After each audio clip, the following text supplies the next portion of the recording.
Donc sur une alimentation de PC, donc qui permet de convertir du 230 volts, la prise d'alimentation EDF, vers des alimentations continues pour utiliser dans le PC. Donc on va retrouver différentes alimentations qui vont aller du 3,1 volts, 3,3 volts, 5 volts, 12 volts, plus ou moins 12 volts d'ailleurs, qui vont permettre d'alimenter les différents éléments qui sont sur le PC. Donc on va trouver un connecteur qui est ici en blanc et noir qui vient sur la carte mère près du processeur.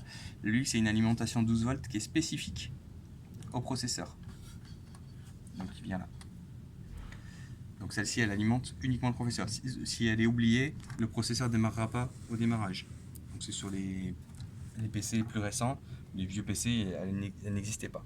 Ensuite, on va retrouver des cordons qu'on appelle Molex, d'alimentation Molex, comme ceci. Alors en fait, ça c'était pour les équipements qu'on appelait IDE avant.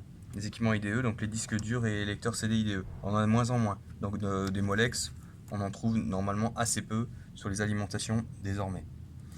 On va trouver ceux-ci, qui sont l'équivalent, mais pour les disques, les lecteurs de disquettes, FDD. Je te parlais tout à l'heure, FDD, donc ça c'est les lecteurs de disquettes. Donc ici il y en a deux, mais de plus en plus ils disparaissent aussi, puisqu'on a de moins en moins de lecteurs de disquettes. Alors des fois on peut aussi alimenter des lecteurs de cartes SD avec ça. Ça peut arriver que les lecteurs de cartes SD sont là. On peut trouver un cordon d'alimentation comme celui-ci qui est un peu spécifique, qui permet d'alimenter une carte graphique par exemple qui est plus gourmande en énergie que celle qu'on a nous actuellement et qui n'est pas alimentée autrement que par la carte mère.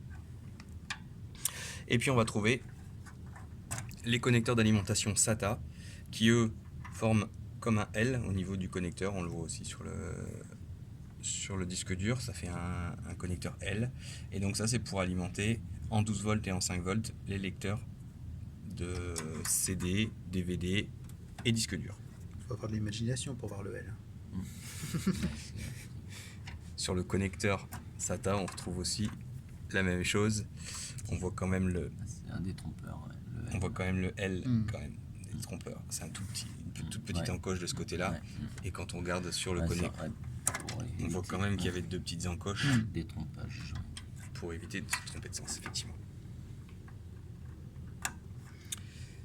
Donc voilà sur les connecteurs. Le dernier connecteur, c'est celui-ci, le principal, qui est le connecteur d'alimentation de la carte mère, qui va apporter toutes les alimentations continues pour la carte mère.